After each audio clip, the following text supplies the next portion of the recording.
예수님은 역사의 중심이 되십니다.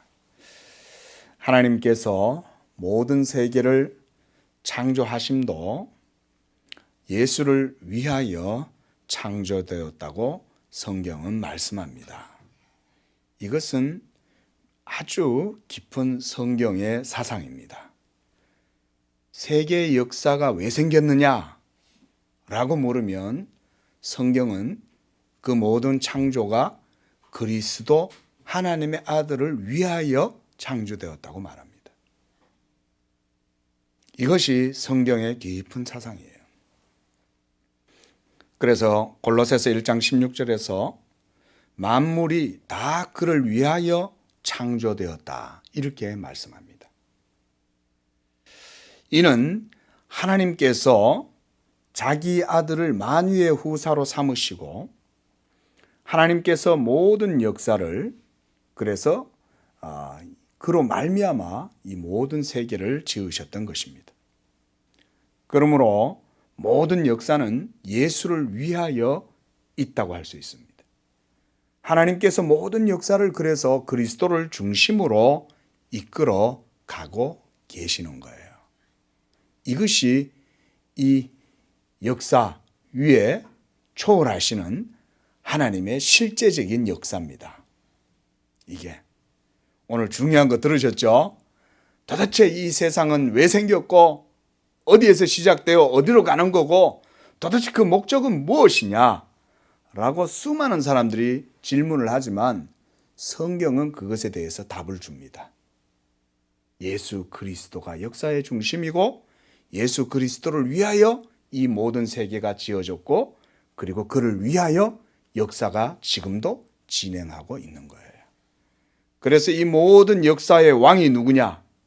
바로 예수님이에요. 그리고 하나님이 이 예수를 이 모든 우주 역사 위에 왕으로 하나님이 세우셨다라고 성경은 증거해요. 자, 이런 얘기는 여러분들도 조금 생소할 수 있지만 사실은 이것은 성경의 깊은 사상이에요. 그래서 우리가 이것을 언약의 역사, 곧 언약사다 이렇게 말합니다.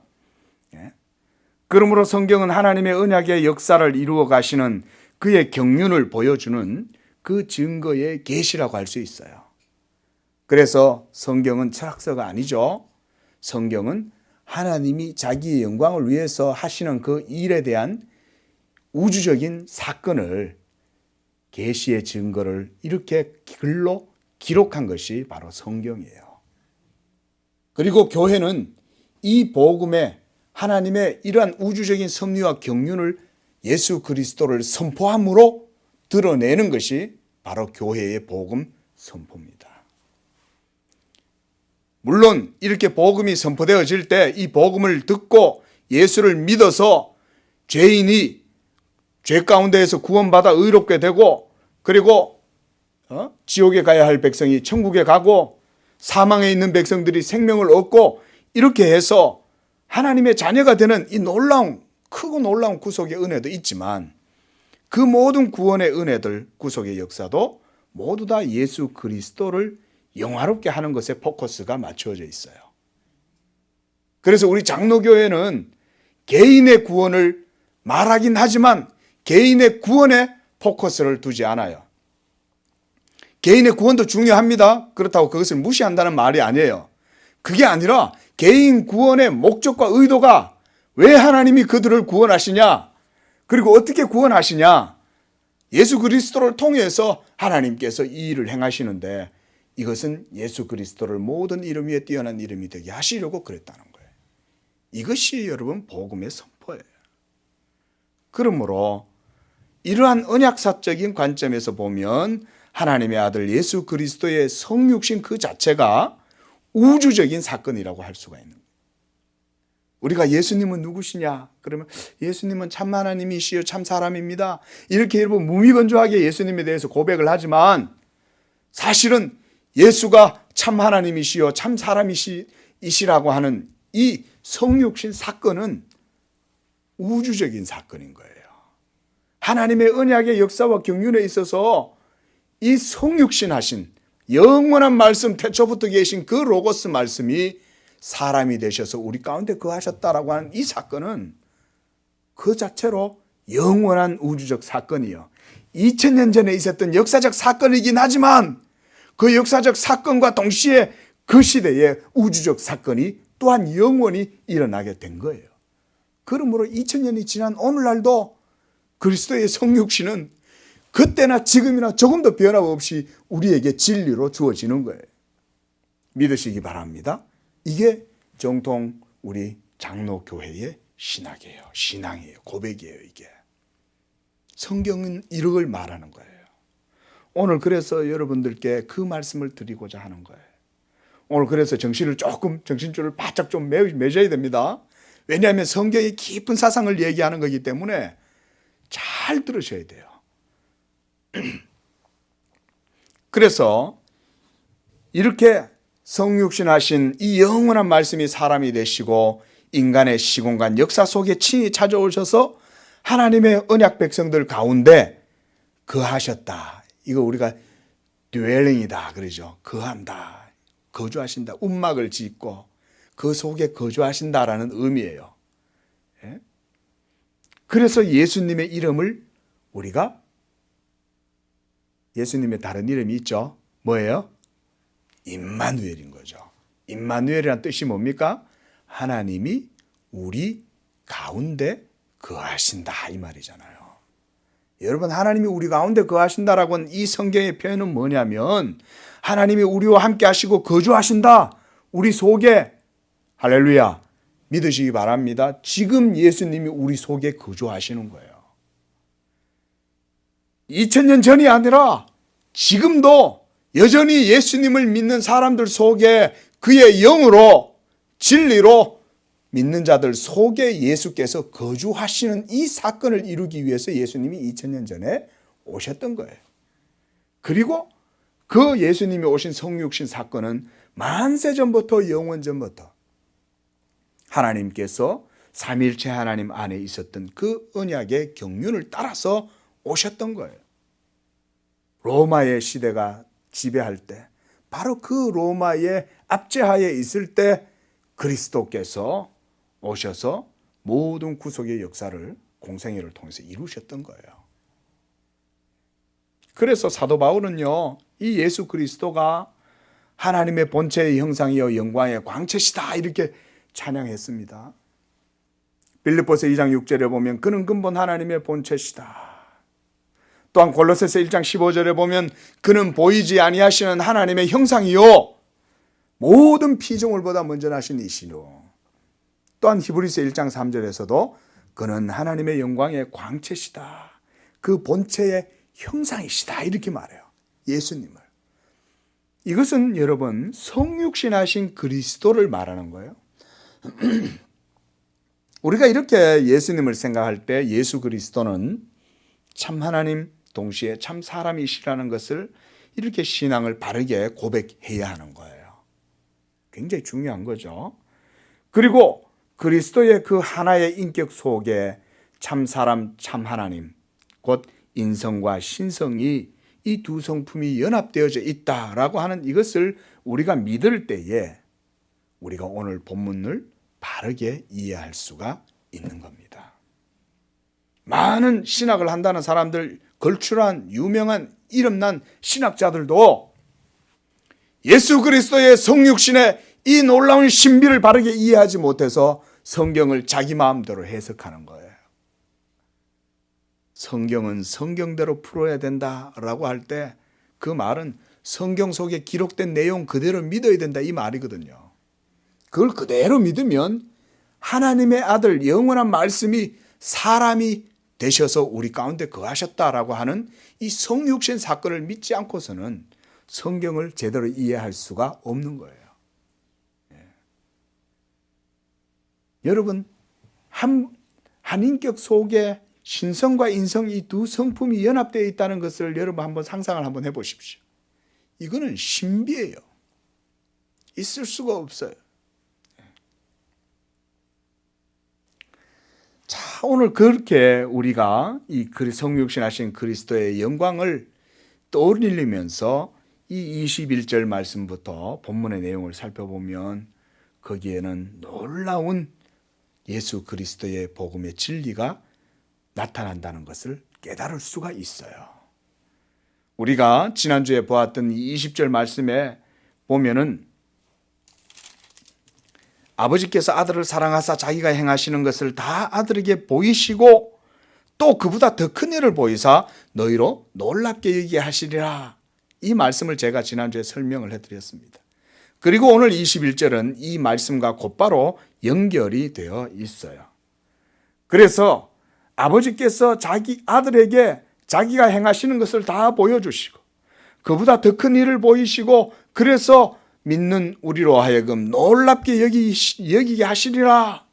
또한 유대인들에게도 놀랍게 여기게 하시리라 라고 이 말씀을 하실 때 1차적으로 여기서 예수님은 바로 성육신하신 하나님의 아들이시고 동시에 삼위일체 하나님과 동일한 본질이시다. 그 얘기를 보여주는 거예요.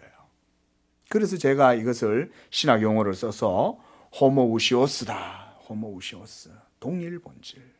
하나님과 같으시다 이 말인 거예요. 하나님과 동일하다 이 말인 거예요. 그래서 아버지와 아들 사이에 이 신적인 위격의 존재론적인 일치성. 자, 이 설교 시간에 좀 어려운 말을 드렸지만 이런 것도 한 번씩 들어보셔야죠. 자, 예수님은 하나님 아버지와 존재론적으로 일치한다. 위격적으로. 그래서 예수님은 하나님의 영원한 사랑과 영원한 기쁨으로 하나님 아버지와 사랑과 기쁨과 교제 속에 계셨던 거예요. 그래서 하나님 아버지께서 한시도 예수님을 그냥 홀로 두시지 않는 거예요. 그래서 예수님도 항상 기도할 때 그렇게 하죠. 아버지께서 나와 함께 하심으로 그러잖아요. 그 말은 이와 같이 존재론적 일치성을 얘기하는 거예요. 여러분, 삼위일체 하나님이 진리신데 진리이신 삼위일체 하나님이 뭘 하시겠어요? 한번 그런 거에 대해서 여러분 한번 신학적인 사색을 좀 하실 필요도 있습니다. 여러분들이 신학이 좀 부담스럽다 그러면 신앙의 사색이라고 해도 돼요. 신앙의 사색도 말씀을 따라서 하는 거기 때문에 여러분 삼위일체 하나님께서 지금도 마찬가지시고 창세 전에도 마찬가지인 거예요. 영원부터 영원까지 주 여호와 하나님은 여호와신데 그 안에 삼위가 계시고 이 삼위께서 그 위격간에 어떻게 계시겠냐는 거예요. 여러분, 하나님 자체가 사랑이라고 할 때는 삼위 전체가 서로 사랑하신다 이 말인 거예요. 아버지만 사랑이 아니고 아들도 사랑이시고 성령도 사랑이시고 아버지도 진리고 성령도 진리고 아들도 진리시고 그렇기 때문에 모두 삼위일체가 한 본질이요 한 본질이시니 모두가 또한 서로 다 아시는 거예요. 다 아시니 얼마나 그 하나님과 하나님 아버지와 아들과 성령 사이에 이 신적 연합과 이 위격 간의 교제가 사랑으로 말미암아 얼마나 충만하시겠어요. 그래서 어떤 신학자들은요, 하나님께서 이 세계를 창조하신 이유는 바로 하나님의 사랑 때문에 그렇다. 하나님 안에 플레로마 흘러넘치는 그 사랑의 본질 때문에 하나님께서 이 세계를 창조하신 거다. 틀린 얘기가 아니에요. 왜냐하면 하나님은 사랑이시기 때문에. 그리고 이 세계가 창조되었을 때에도 그냥 창조하신 것이 아니라 신적인 위격 속에 있는 질서를 따라서 창조하신 거예요. 삼위께서. 아버지도 진리시지만 아버지가 아버지의 진리로 창조하신 것이 아니라 아들의 진리로 이 세계를 창조하셨어요. 여기에 여러분 오늘 본문과 깊은 관련성이 있어요. 아들의 말씀으로 모든 세계를 창조하셨다는 이 성경의 증거들을 우리가 성경 곳곳에서 보죠. 그렇죠? 태초에 말씀이 계시니라. 이 말씀이 하나님과 함께 계셨고 이 말씀이 곧 하나님이시다. 하나님께서 이 말씀으로 모든 세계를 창조하셨는데 이 말씀이 없이 된 것은 하나도 없더라. 히브리서 말씀에도 하나님께서 말씀으로 모든 만물을 창조하셨다고 말하죠. 시편에서도 그러고 잠언서에서도 그러고 모든 성경이 여호와의 말씀으로 세상이 창조됐다고 말해요. 이때 말씀은 바로 제2위격 삼위일체 가운데 하나님의 사랑을 가득히 받고 계시는 예수님의 말씀으로 지어졌다는 거예요. 그러므로 여러분, 이 세상의 모든 창조와 역사는 예수님 중심일 수밖에 없는 거예요. 그렇죠? 그리고 그냥 단순한 예수님 중심이다라는 말로 끝나는 게 아닙니다. 하나님께서 이 예수를 만유의 후사로 상속자로 삼으셨다고 성경은 말해요. 그러므로 이 모든 만유가 예수 그리스도의 것이 되도록 하시는 하나님의 경륜이 바로 하나님의 언약의 경륜인 거예요.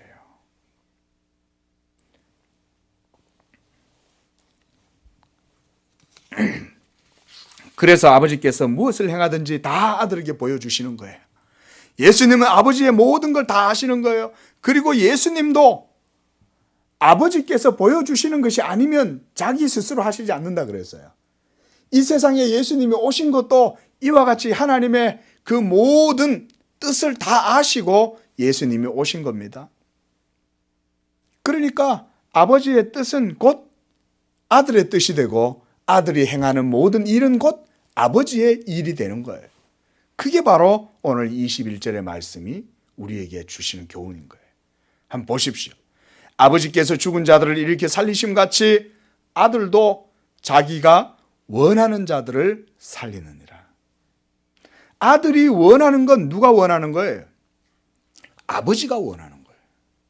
왜냐하면 아들과 아버지는 하나이시기 때문에, 동일본질이시기 때문에. 그러므로 여러분, 이 38년 된 병자를 예수님이 안식일에 고치신 이 이유는, 그 사건은 지난 시간에도 말씀드렸다시피 바로 안식일의 주인이신 바로 예수님이 바로 본질이라는 것을 보여주려고 했다는 거예요. 그래서 예수님이 행하신 그 외의 모든 능력과 기적의 사건들은 바로 하나님 아버지와 아들 예수 그리스도와의 완전한 신적인 일치성을 보여주는 사건인 거예요. 여러분, 기적이 왜 일어나겠어요? 기적은 예수가 하나님의 아들이라는 것을 증거하는 그 표적인 거예요. 사인이에요. 그래서 기적을 보지 말고 뭘 보라는 거죠? 사인포스트, 예수님을 보라는 거예요. 왜 이 기적이 일어났냐? 예수가 안식일의 주인인 것을 보여주려고 했다, 이 말인 거예요. 그리고 하나님 아버지도 예수를 드러내 보여주시려고 그렇게 하시는 거예요. 그러니까 딱 그 삼일체 하나님 안에 있는 이러한 신적인 질서와 경륜 속에서 하나님의 뜻이 바로 그 38년 된 병자에게 이루어진 거예요. 그러니까 기적은요, 하나님 말씀대로 진리대로 이루어지는 거예요. 여러분, 기적론이라고 하는 것은 하나님의 말씀을 떠나서는 없습니다. 말씀 없이 기적이 일어나면 그것은 사탄의 명백한 역사예요. 100%. 성경은 그리고 그 속에 성령의 모든 증거는 이것에 대해서 분명하게 얘기해 줍니다. 또한 주님은 뭐라고 하시냐면, 하나님께서 그런 38년 된 병자와 그 외에 여러 많은 사건들이 일어났지만 그것과는 비교할 수 없을 정도로 크고 놀라운 일을 너희들에게 보여주겠다라고 이렇게 예수님이 지금 유대인들에게 말하고 있는 거예요.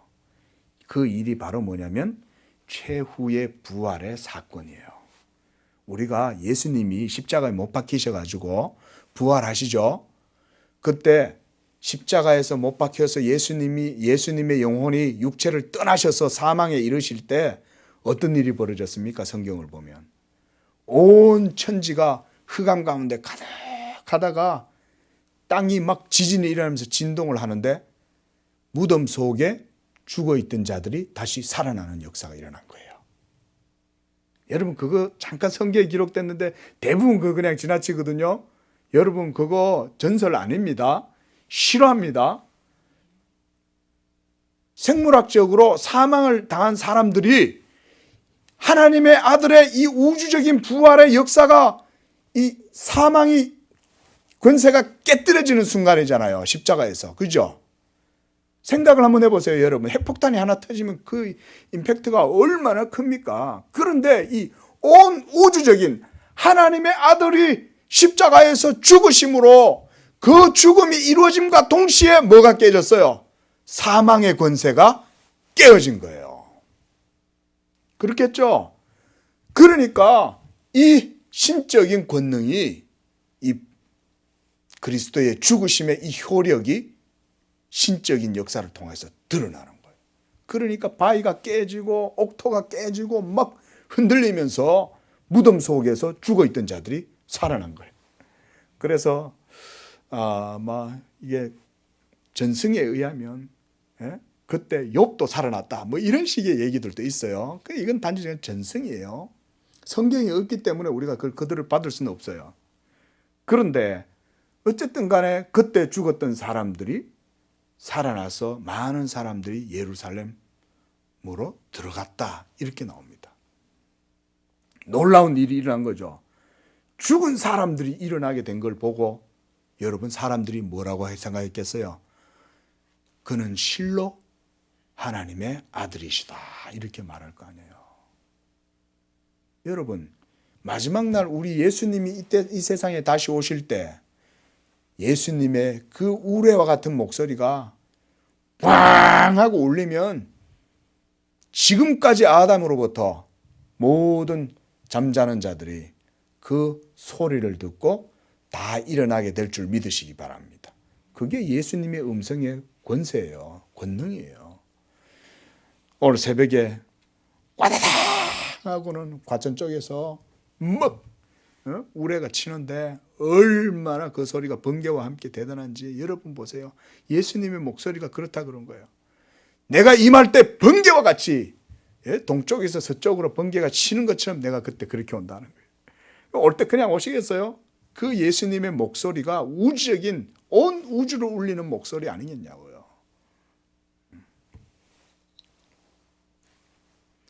그때가 되면 바로 인류 역사의 종국 끝이 이루어집니다. 우리가 그래서 고린도전서 15장 제가 강론할 때 최후의 부활에 대해서 2주간에 대해 걸쳐서 말씀드렸어요. 그죠? 바로 그리스도로 말미암아 모든 인류가 부활할 때 이 부활을 통해서 하나님 나라와 영원한 통치와 완성이 이루어지고 그리고 모든 인류가 육체로 부활하고 영원한 심판도 동시에 이루어집니다. 그때. 그래서 모든 죄가 이 모든 세상에서 다 제거돼요.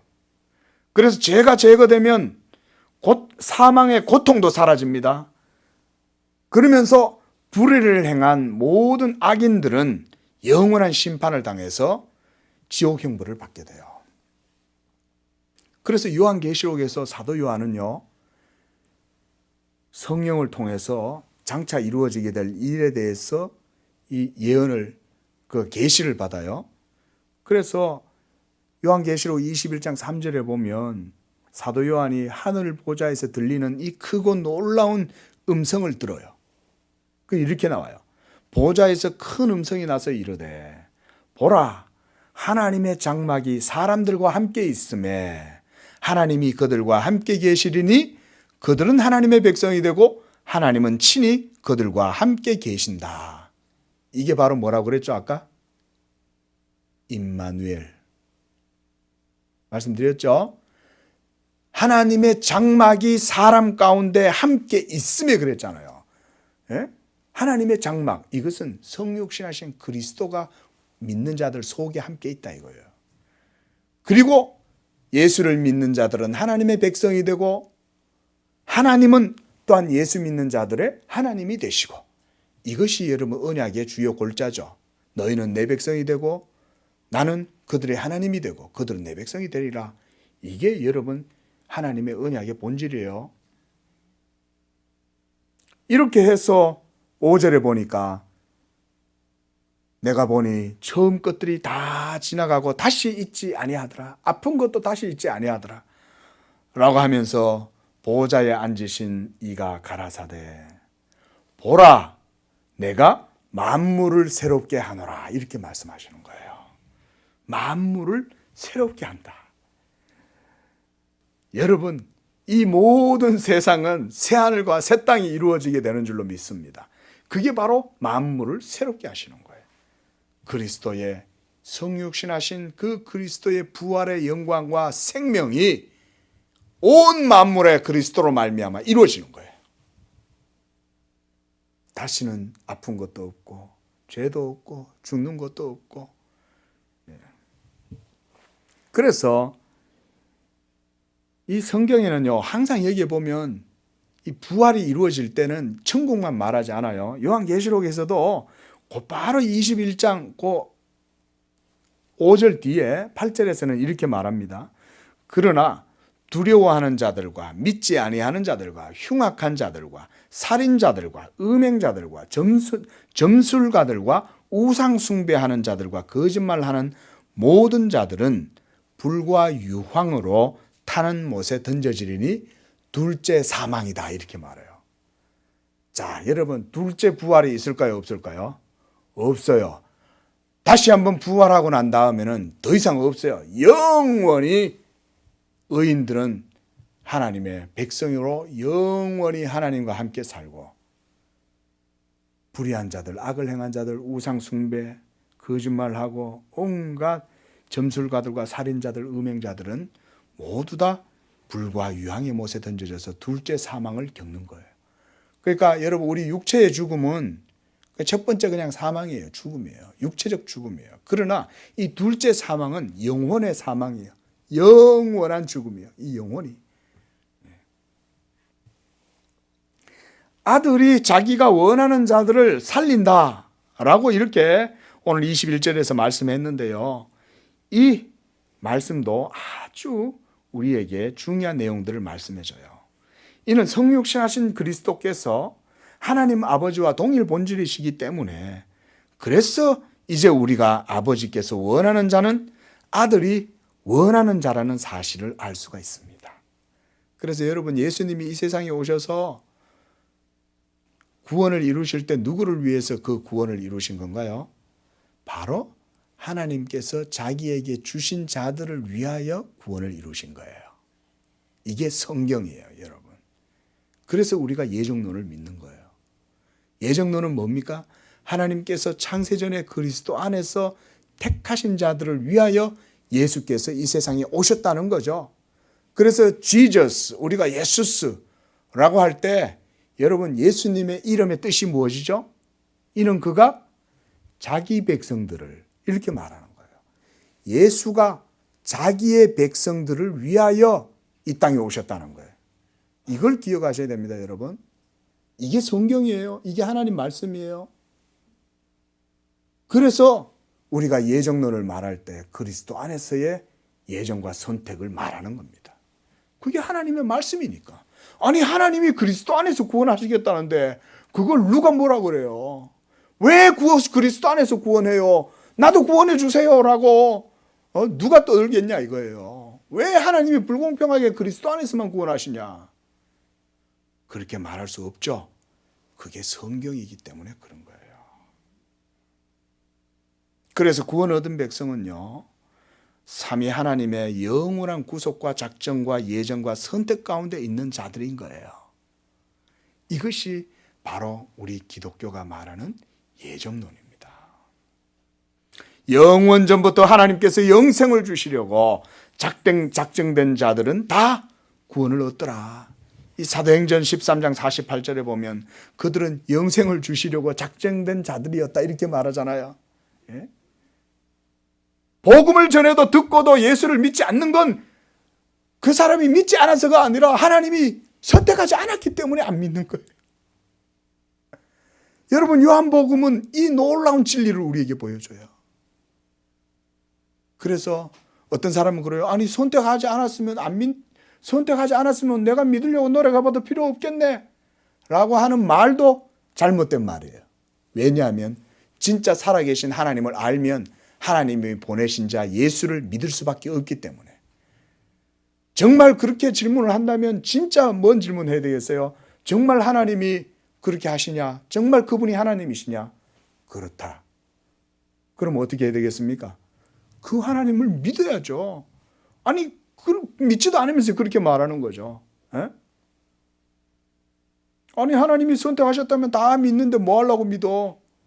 택한 사람만 구원받는 다음에 이렇게 말하는 사람은 하나님을 안 믿는 거예요. 그러나 하나님이 모든 예정을 다 통해서 선택하신 자들을 구원하신다. 그것이 하나님의 주권이고 영광이다. 이렇게 말하면 그 사람은 어떻게 하냐면 그렇게 행하시는 하나님의 구원에 대해서 두려워하면서 그 하나님을 경외하는 거예요. 그래야 정상인 거예요. 도리어 막 손가락질 하면서 하나님이 뭐 예정하시고 선택했다면서 그 하나님을 멸시하고 조롱하면 그런 사람이 바로 하나님의 구원에서 버림받은 자라고 할 수 있는 거예요. 그렇죠? 하나님을 두려워하면 하나님의 아들 예수를 안 믿을 수가 없어요. 그게 오늘 성경 본문에서 오늘 말씀을 할 거예요. 여러분 보세요. 오늘 우리 건우가 요한복음 17장 2절 말씀을 읽었잖아요. 외웠잖아요. 아버지께서 아들에게 주신 모든 사람들에게 영생을 주게 하시려고 만민을 다스리는 권세를 아들에게 주셨다라고 말하잖아요. 아버지께서 아들에게 주신 자들에게 영생을 주게 하시려고 그래서 하나님이 아들을 이 세상의 역사의 중심으로 세우셨다는 거예요. 그래서 이젠 따지고 자시고 말고 하나님의 보내신 자 예수 그리스도를 믿는 자가 바로 하나님의 구원을 누리게 된다는 거예요. 여러분 우리는 누가 선택받았고 누가 예정받았고 이거 모르죠. 그죠? 그러나 그 열매로는 알 수 있어요. 그게 뭐냐면 예수 그리스도를 입으로 시인하는 자는 하나님 아버지께서 구원하시기를 원하신 자인 거예요. 그래서 그가 예수를 믿는 거예요. 그래서 그가 예수를 믿으면 그 믿음은 바로 아버지의 원하심을 따라서 믿는 거기 때문에 예수도 예수 믿는 그 사람을 살리시고 구원하시는 거예요. 여러분 여러분 이 본문에서 두 번째 교훈이 뭐냐면 바로 이렇게 하나님의 모든 구원은 바로 그들의 중보자가 되시는 하나님의 아들께서 친히 이루신다는 것을 보여줍니다. 아버지께서 원하시는 자들을 아들도 원해서 그들을 살리신다 이 말은 결국은 우리의 구원이 누구를 통해서 이루어진다는 것입니까? 하나님의 아들 중보자 예수 그리스도를 통해서 이루어진다는 것을 이 말씀이 보여주는 거예요. 결국 이걸 역으로 얘기하면 무슨 얘기일까요? 예수님은 우리의 구원자시다. 하나님이 보내신 메시아다 이 얘기인 거예요. 여러분 이것이 바로 복음의 진리입니다. 중보자 예수 그리스도 그를 통한 하나님의 구원. 그래서 누구든지 예수로 말미암지 않고서는 아버지께로 갈 수가 없어요. 왜냐하면 하나님께서 아들에게 모든 권세를 주셨기 때문입니다. 이 구원은 그래서 오직 하나님께서 삼일째 하나님 자신의 완전한 구속의 경륜 가운데에서 이루어집니다. 여러분 생각해 보십시오. 여러분들이 예수를 믿고 구원받는다고 한다면 거기에 사람의 그 어떤 지혜와 의지와 노력, 공로, 자질이 개입할 수 있는 데는 하나도 없어요. 믿으시기 바랍니다. 그래서요 여러분 예수 믿음이 하나님께 영광이 되는 이유가 거기 있어요. 그래서 하나님이 믿음을 기뻐하시는 거예요. 만약에 여러분들이 하나님을 믿는 그 믿음 속에 여러분들의 의지와 자질과 공로와 지혜와 힘이 거기에 개입돼 들어간다면 하나님은 영광 받으실 수 없어요.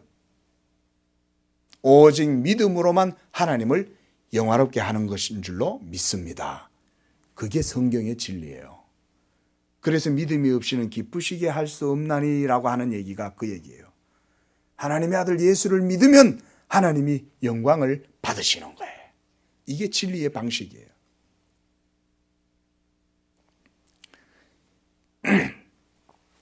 그리고 예수님은 여기서 21절에서도 살리신다 이렇게 말했죠. 아들도 자기가 원하는 자를 살린다 할 때 이 살린다는 것은 두말할 나위 없이 생명을 부여함으로 이루어지는 거죠. 그리고 이 생명은 오직 예수님만이 여러분들에게 주실 수 있는 것입니다. 예수님만이. 따라합시다. 예수 생명, 부활 생명, 성령으로 주셨다. 여러분 성령이 이렇게 하나님의 기뻐하시는 자들에게 임하시는 거예요. 그래서 성령을 누가 주셔요? 성령도 누가 주셔요? 예수님이 주세요. 여러분, 이때는 우리가 분명하게 구별을 해야 됩니다. 하나님이 주시는 거지만 예수님이 아버지 하나님의 기쁘신 뜻을 받들어 성령을 받아서 믿는 자들에게 주시는 게 이게 성경의 구속사적 도식이에요. 성경은 이렇게 구원의 교리가 있어요. 그러니까 성령도 예수님이 기뻐하시는 자들에게 성령을 주시는 거예요. 할렐루야. 예? 그러니까 성령을 주시는 분이 예수님이니까 우리가 누구에게 영광을 돌려야 되겠어요? 예수님께 영광을 돌리는 거예요. 그리고 예수님께 영광을 돌리면 또 누구한테 영광을 돌리게 돼요? 하나님 아버지께 영광을 돌리게 되는 거예요. 이렇게 함으로써 우리가 삼위일체 하나님을 경배하고 예배하는 것입니다. 복음이 선포될 때 이와 같이 그리스도가 높임을 받는 거예요. 그리스도가 높임을 받으면 또한 하나님 아버지께서 영광을 받으시는 거예요. 이런 방식의 진리의 방식 속에서 여러분들의 구원의 은혜가 여러분 가운데 보증이고 인침이 되는 것입니다. 이게 우리 기독교의 진리입니다. 자, 한 절 말씀 더 보겠습니다. 자, 22절에 보니까 계속해서 예수님은 아버지와 아들 자신이 하나임을 계속 말해요. 그러면서 여기서는 좀 더 다르게 말해요. 아버지께서 아무도 심판하지 아니하시고 심판을 다 아들에게 맡기셨다 그랬습니다.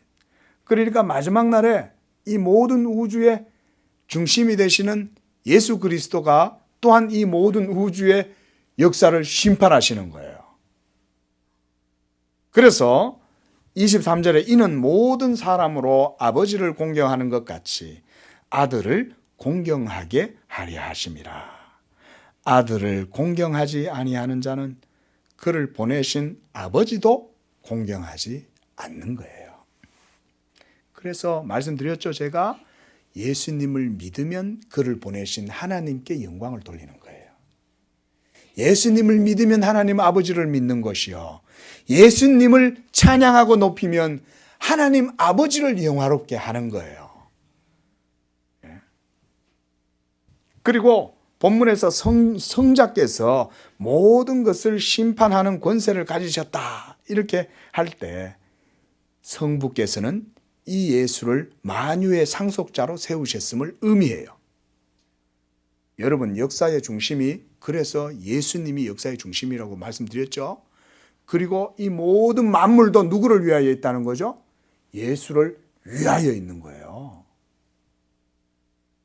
대부분 이 말씀에서 걸리는 게 뭐 때문에 걸리냐? 역사는 내 중심으로 돌아가는 줄 알기 때문에 그런 거예요. 정말입니다, 여러분. 사람은요, 모든 사람의 사고와 생각과 사상은 다 자기중심적으로 돌아가요. 안 그렇습니까? 이 세상의 모든 사람들은 다 그렇게 사는 거예요. 무슨 소리? 나라를 위해서 살지. 천만에 아니에요. 나라를 위해서 사는 거 아니에요. 나라를 위해서 사는 것도 자기를 위해서 나라를 위하는 거예요. 이 세상에 있는 모든 사람들이 하나님을 섬기지 않는다면 그들 모두는 자기를 위하여 사는 거예요. 그러나 역사의 중심, 하나님의 통치와 하나님의 영광은 예수를 통해서 이루어집니다. 그래서 하나님이 자기의 영광을 위하여 하나님의 아들 메시아를 영원전에 삼위일체 가운데에서 예정하시고 그래서 예정하신 예수를 보내신 거예요. 여러분, 우리가 사도행전에서 사도 베드로가 성령의 충만함을 받고 난 다음에 막 일어나서 설교할 때 그때 사도 베드로가 뭐라고 선포했습니까? 하나님께서 예정하신 그 예수를 보내시리니 그랬잖아요. 사도 베드로는 성령이 충만하니까 오늘 이 본문의 말씀들을 이해한 거예요. 아, 하나님의 아들 예수는 영원전에 삼위일체 가운데 예정되셨던 분이구나. 그리고 그 예정되셨던 예수가 이렇게 세상에 오셔서 모든 구속을 이루고 성령을 보내주셨구나.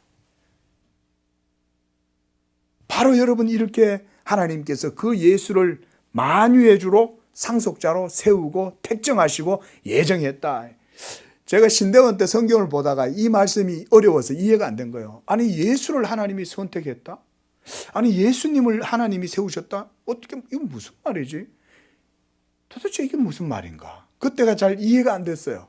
그런데 예수님에 대해서 깊이 알고 나니까 그게 이해가 된 거예요. 오늘 바로 이 말씀이 바로 그런 내용이에요. 아, 예수는 만유의 상속자로 영원 전부터 이 모든 세계를 창조하실 때 지으셨구나. 그러니까 여러분, 예수님이 에덴 동산에 아담한테 찾아오시잖아요. 그죠? 그러면서 아담의 이름을 부르시잖아요. 그죠? 예? 아담아, 아담아, 친절하게 부르셨는데 아담은 그 목소리를 듣고 하나님의 낯을 피해서 숨은 거예요. 여러분, 그때 그 에덴 동산의 관리자는 누구셨을까요? 성경의 도식에 의하면 예수님인 거예요. 교리의 틀 속에서 그것을 보면 에덴 동산에 아담에게 현현하시고 찾아오신 분은 바로 만유의 상속자이신 예수님이셨던 거예요. 성자 예수. 그리고 왜 찾아오셨을까요? 아담과 같이 교제하시고 사랑하시고, 그래서 그 아담으로 하여금 하나님의 사랑 가운데 거하도록 하시기 위해서 찾아오시는 거예요. 히브리서 1장 2절에 바로 이렇게 말씀해요. 이 모든 날 마지막에는 아들을 통하여 우리에게 말씀하셨으니 이 아들을 만유의 상속자로 세우셨다 그랬습니다. 한번 따라하겠습니다. 만유의 상속자. 누가 만유의 상속자라는 겁니까? 바로 예수님, 하나님의 아들 예수님. 이 사실을 여러분 분명히 여러분 마음속에 담아 놓으시기 바라요. 이것이 성경의 사상 가운데 가장 중요한 주제예요. 언약의 가장 주된 주제가 바로 이거예요. 그러므로 모든 구원의 역사도 예수를 높이기 위해서 인류의 구속의 역사가 이루어지는 거예요. 여러분, 이러한 메시아 사상이 구약 성경에서 많이 나타납니다. 예언서들과 특별히 어디서 많이 나타나냐면 시편에서 많이 나타나요. 우리 시편 2장 6절 말씀 한번 찾아보겠습니다.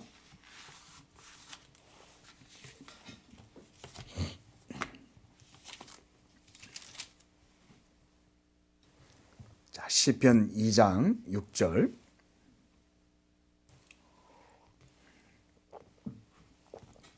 자, 같이 한번 읽어보겠습니다. 시작. 내가 나의 왕을 내 거룩한 산 시온에 세웠다 하시리로다.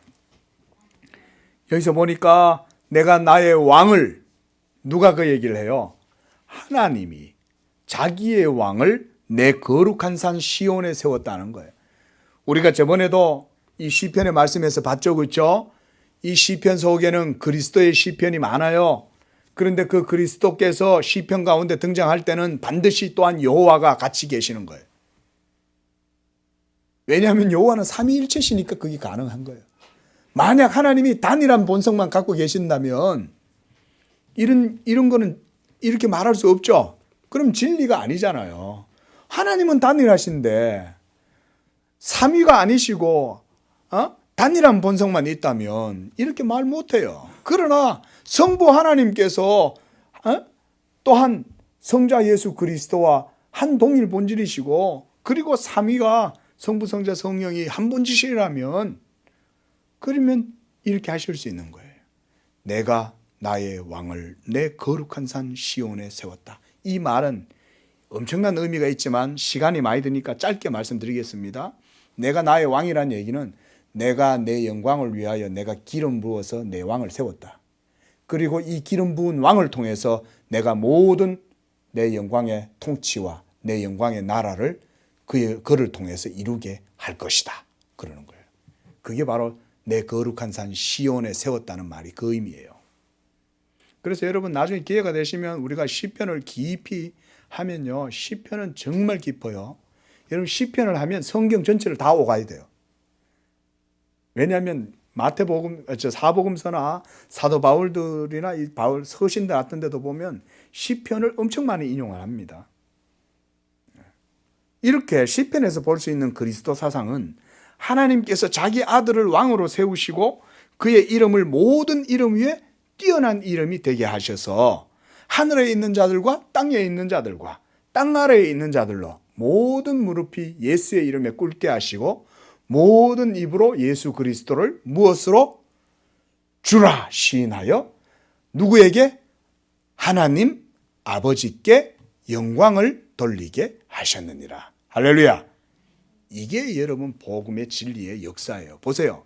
하나님이 모든 이름 위에 가장 뛰어난 이름이 되게 하시고 모든 입으로 예수를 주라고 시인하고 모든 무릎이 예수의 이름에 꿇게 하실 때에 하나님 아버지께 영광을 돌리게 된다는 거예요. 그게 하나님의 구속 역사의 본질이에요. 그래서 하나님이 예수를 가장 이 우주의 중심에 세우셨다 이 말인 거예요, 여러분. 그 일을 위하여 만세 전부터 하나님께서 그 일을 시작하신 거예요. 하나님을 찬양하시기를 바랍니다. 그게 바로 하나님의 언약의 경륜이에요. 언약사예요, 그게. 이게 우리가 유명한 빌립보서 2장 9절에서 11절이죠. 우리가 십자가지 교회에 가면 이 문병우 교수님은 이 오후 예배 때 항상 이거를 이 사도 바울의 찬미송이에요, 이게. 그런데 이거를 항상 오후 예배 때 낭독하는데 참 좋은 것 같아요. 우리 교회는 뭐 하지 않지만 그거는요, 바로 이러한 하나님의 언약의 경륜을 통해서 예수 그리스도가 이 만유의 후사가 된다는 것을 보여주는 거예요. 우리가 여러분 보세요. 저번에 그 최후의 부활 2강을 통해 가지고 여러분께 드린 말씀의 핵심은 그거죠. 이는 하나님께서 만유의 주가 되사 만유 안에서 만유의 주가 되려 하심이라 그랬잖아요. 예? 예수 그리스도께서 그때가 되면 모든 만유를 어떻게 해요? 하나님 아버지께 다 돌려드린다고 그러잖아요. 그러니까 자기를 만유의 주로 삼으신 그 예수가 또한 자기를 만유의 주로 세우신 하나님 아버지께 모든 만물을 다 영광을 돌려드리는 거예요. 그러니까 여러분 천국 가면 실제로 어떤 일이 일어나냐면 예수로 말미암아 구원받은 흰옷 입은 백성들이, 거룩한 백성들이 천국에 가득한 거예요. 그들은 모두 아브라함 언약 속에 있는 자들이에요. 그런데 이 아브라함 언약 안에 있는 이 천국의 흰옷 입은 거룩한 백성들이 세세토록 예수 그리스도를 찬양하고 그리고 예수 그리스도로 말미암아 세세토록 성삼위일체 하나님께 영광을 돌리는 거예요.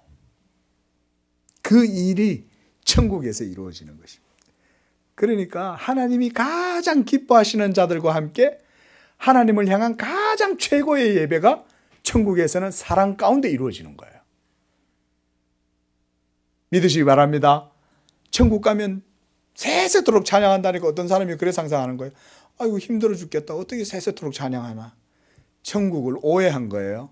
천국은 완전히 영적이고 그리고 하나님과의 영원한 사랑 속에서 그분을 알고 그래서 그분의 주되심과 영광을 세세토록 찬양하는 게 또한 우리에는 기쁨인 거예요. 우리는 천사처럼 찬양하는 게 아니라 자녀로서 찬양하는 거예요. 자녀로서. 하나님의 사랑을 듬뿍 받으니까 사랑하지 않을 수 없는 거예요. 그러니까 영원토록 찬양할 수 있는 거죠.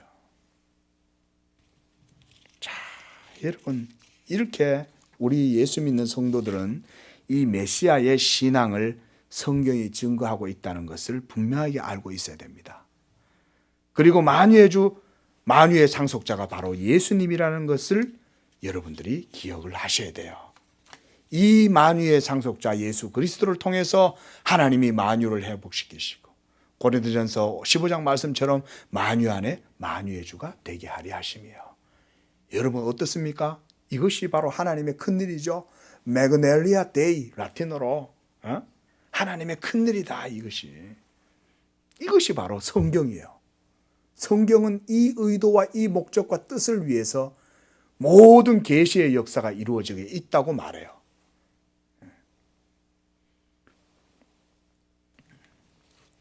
자, 여러분 이렇게 아버지께서 만민을 다스리는 권세를 아들에게 주셨는데 우리가 확인했듯이 구약 성경에서 이것을 확인할 수 있었어요. 그래서 우리가 저번에도 시편 110편 1절에서 그죠? 주께서 내 주에게 말씀하여 이르시되 너는 내 어디에 앉아 있으라 그랬어요? 내 우편에 앉아 있으라 라고 하나님 아버지께서 아들에게 말씀하셨다는 거예요. 여러분 아버지께서 아들을 자기의 우편에 앉도록 명하셨기 때문에 그러므로 그 하나님이 세우신 예수 그리스도가 없이는 진리의 하나님을 알 수가 없어요. 예수는 하나님의 본체의 형상이고 예수로 말미암아 하나님께로 나아갈 수 있기 때문에, 그래서 성육신하신 이 예수 그리스도를 바로 우리의 왕으로 세우신 거예요. 우주적인 왕, 하나님의 택하신 백성들을 위한 왕. 그래서 그리스도가 성육신을 하셔서 친히 우리의 왕이 되신 거예요. 왕이시니까 그 왕권을 취하시려고 예루살렘에 입성하실 때 어떤 일이 일어났나요? 바로 이 많은 사람들이 모여가지고 호산나 주 다윗의 왕이여 이러면서 막 찬양하잖아요. 다윗의 하나님을, 예수를 다윗의 하나님이라고 호산나 찬송하리로다 막 그렇게 찬양하잖아요. 종려가지를 막 들고. 그게 바로 왕의 입성이죠. 여러분, 보잘것없이 낙이 타고 또박또박 들어가니까 사람의 눈으로 볼 때는 보잘것없어도 하나님이 예언하신, 이사야를 통해서 예언한 바로 그 예언이, 왕의 입성이 그렇게 성취가 된 것이죠. 그리고 우리가 아까 읽었던 시편 2장 12절에도 시편 기자는 말해요. 그 아들의 입맞추어라 이렇게 말합니다. 그 말이 오늘 우리가 읽었던 이 본문의 말씀과 같은 거예요. 아들을 공경해라 이 말인 거예요. 그 아들에게 입맞추란 말은 아들을 공경해라 이 얘기예요. 그리고 그 공경하지 아니하는 자들에게는 하나님께서 진노가 임박해 있다. 그러나 12절 바로 뒤에 뭐라고 되어 있습니까? 시편 2장 12절 뒤에 그 아들에게 피하는 자는 다 복이 있다 이렇게 말하죠. 하나님의 진노가 임할 때 그 아들을 공경하고 그 아들에게 입맞추고 그렇게 해서 그에게 피하는 자는 다 복이 있다. 그러므로 우리가 오늘 읽었던 이 말씀에서 아들을 공경하는 자는 곧 아버지를 공경하는 것이 돼요. 성자 예수님과 성부 하나님은 한 본질이시기 때문에 그렇습니다. 이렇게 여러분, 이러한 말씀을 보면 바로 하나님 아버지의 뜻이 드러나요. 그렇게 해서 성부께서 만물이 아들에게 복종하게 하셨다는 겁니다. 이것이 장차 이루어지게 되는 줄로 믿습니다. 마지막 날 여러분, 최후 심판 때 제가 오늘 선포한 이 설교의 내용 그대로 이루어질 거예요. 모든 세계가 온 우주의 왕이신 예수 그리스도를 찬양하고 죽은 자들도 심지어 악한 자들조차도 그리스도의 그 영광 앞에 굴복할 수밖에 없어요. 마치 애굽의 바로 왕이 강팍하게 하나님께 굴복하지 않을 수 없었던 것처럼 하나님을 싫어하고 미워했던 자들도, 예수의 영광을 싫어했던 자들도 그날 다 부활해서 그리스도의 영광 앞에 모두 다 심판을 받게 될 것입니다. 그러면 그들에 대한 심판의 하나님의 기준이 뭐겠습니까? 예수 그리스도가 우주의 심판의 기준이 되는 거예요. 하나님이 인류 역사에게 이 예수 그리스도를 통하여 하나님의 모든 말씀, 하나님의 공의를 그리스도를 통하여 드러내셨던 거예요. 우리가 사도 바울도 로마서 2장 16절에서 하나님께서 마지막 날 이 복음으로 사람들의 은밀한 것을 모두 심판하신다 그랬는데, 여러분 마지막 날 사람들의 심판의 기준, 시금석이 뭐가 되겠어요? 한번 생각해 보셨습니까? 마지막 날 이 온 우주의 심판의 기준은 예수 그리스도 자신이에요. 왜냐하면 오늘 말씀처럼 하나님께서 심판하는 권세를 아들에게 다 맡기셨을 뿐만 아니라 그 아들을 이 모든 우주의 왕으로 세우셨기 때문에 예수가 모든 우주의 심판의 바로 기준이 되시는 거예요. 말씀을 맺겠습니다. 이와 같이 여러분, 성경은 하나님의 언약의 경륜이 창세전부터 이루어지고 지금도 역사는 바로 이 예수 그리스도가 모든 이름 위에 뛰어난 이름이 되도록 하시는 그것의 모두 다 목적과 지금 일들이 이루어지고 있다고 말씀해요. 이렇게 예수가 만유의 상속자입니다. 우리는, 예수 믿는 우리는 이 예수와 함께 또한 하나님 나라의 상속자가 되게 했다. 이게 또 중요하죠. 여러분들 모두는 그리스도와 함께 언약의 상속자가 되게 하신 줄로 믿습니다. 그러면요, 이와 같이 크고 놀라운 하나님의 부활과 심판의 역사가 이루어질 때 우리는 그리스도와 함께 그의 언약의 상속자로 참여해요. 그래서 하나님이 이 온 우주 만물을 그리스도에게 상속해 주실 때 우리도 그리스도와 함께 하나님의 자녀의 상속자가 되는 것입니다. 이런 마음을 우리가 이런 믿음으로 항상 마음속에 품고 여러분들이 하나님 그리스도 예수로 말미암아 하나님께 영광을 돌리시기를 축원을 드립니다.